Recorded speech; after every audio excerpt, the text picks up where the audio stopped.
এমন কোন জুলুম আর নির্যাতন আর নিপীড়ন আর নিষ্পীড়ন নাই যারা ফিলিস্তিনের মুসলমানদের উপরে চালাইতেছে না। গত কয়েকদিন আগে আমরা মিডিয়ার মাধ্যমে দেখলাম, আপনারাও জানেন বিষয়গুলা, যে গাজাতে একটা হসপিটাল আছে যার নাম হইল খান ইউনুস হসপিটাল। এই হসপিটালের সামনে একটি অ্যাম্বুলেন্স এসে দাঁড়ানোর পরে একজন বাবা, ছোট্ট একটা সন্তান 10-11 বছরের, সেই অ্যাম্বুলেন্স থেকে নেমে হাসপাতালের ভিতরের দিকে যাইতে লাগলো। এমন সময় তার হাতে একটা ব্যাগ ছিল পলিথিনের। এই ব্যাগ থেকে রক্তের ফোঁটা টপ টপ টপ টপ করে জমিনে পড়তেছিল। আল জাজিরার এক সাংবাদিক এই 10-11 বছর বালককে প্রশ্ন করলো, ভাই এই ছোট্ট বালক, তোমার ব্যাগ থেকে রক্ত পড়ে বিষয়টা কি?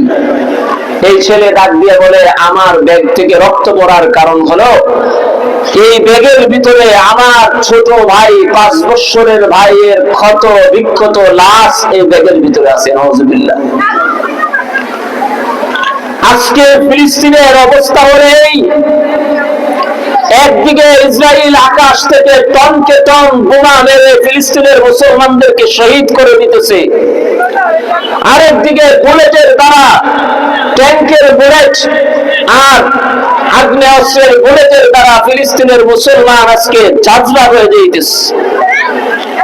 ওই দিক দিয়ে বিশাল বিশাল বিল্ডিং গুলা ভেঙে ধ্বংসস্তূপের নিচে শত শত হাজার হাজার ফিলিস্তিনি মুসলমান আজকে শাহাদাতের পেয়ালায় চুমু দিতেছে।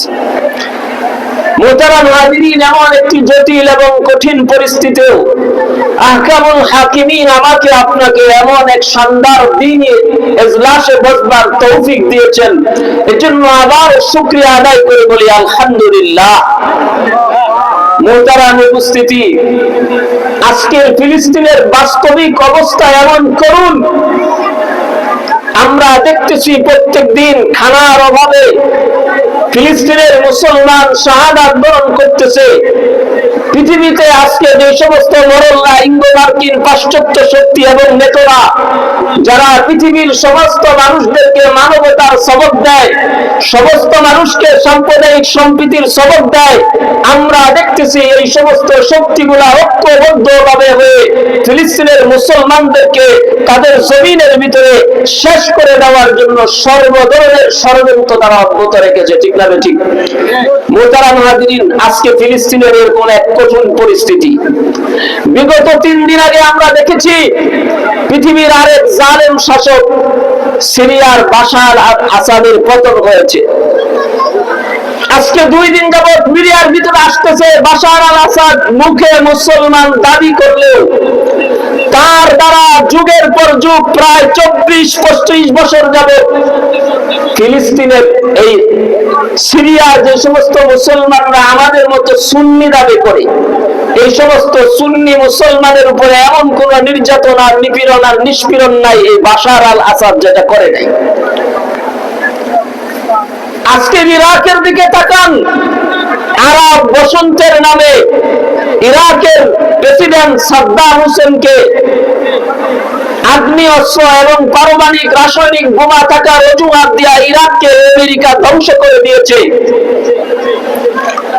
আজকে লিবিয়ার দিকে তাকান, মুয়াম্মার আল গাদ্দাফিকে তারা আরব বসন্তের নামে রাষ্ট্রীয় ক্ষমতা থেকে নামায়া দিয়া ওই দেশে গৃহযুদ্ধ শুরু করে দিয়েছে। মুহতারাম হাজিরিন, পৃথিবীর এমন কোন দেশ নাই যে দেশের দিকে আপনি তাকাবেন শুধুমাত্র কেবলমাত্র একমাত্র ওই দেশে শুধুমাত্র মুসলমানরাই নির্যাতিত, নিপীড়িত, নিষ্পিত হয়, আর কোন ধর্মের লোকেরা নির্যাতিত, নিপীড়িত, নিষ্পিত হয় না। ঠিক না ঠিক? আজকে পৃথিবীর বুকে মুসলমানরা কেন এত বারবার একের পর এক মার খাচ্ছে? কোন কারণে? কি সমস্যা মুসলমানদের কাছে? আজকে কোন জিনিসের অভাব? যেই জিনিসের অভাবের কারণে পৃথিবীর সমস্ত তাগুতি শক্তিগুলা একের পর এক তাদের উপরে আক্রমণ করে মুসলমানদেরকে নিস্তেনাবুদ করতেছে। আমাদের আজকে এটা বোঝা দরকার। আমাদের দেশের এক শ্রেণীর মুসলমান মনে করে যে জাতিসংঘ যদি পদক্ষেপ নেয় তাহলে ফিলিস্তিনের মুসলমানদেরকে রক্ষা করা যাবে। যাদের দিলের ভিতরে এই ধারণা আছে, আপনাদের ধারণাকে ক্লিয়ার করে দেন। ইসরায়েল নামক জারজ রাষ্ট্র ফিলিস্তিনের জমি দখল করে প্রতিষ্ঠাতা লাভ করেছে এই জাতিসংঘের সনদ বাস্তবায়ন করার মাধ্যমে। অতএব জাতিসংঘ দ্বারা মুসলমানদের কোনোদিন উপকার হয় নাই, কিয়ামত পর্যন্ত কোনোদিন উপকার হবে না।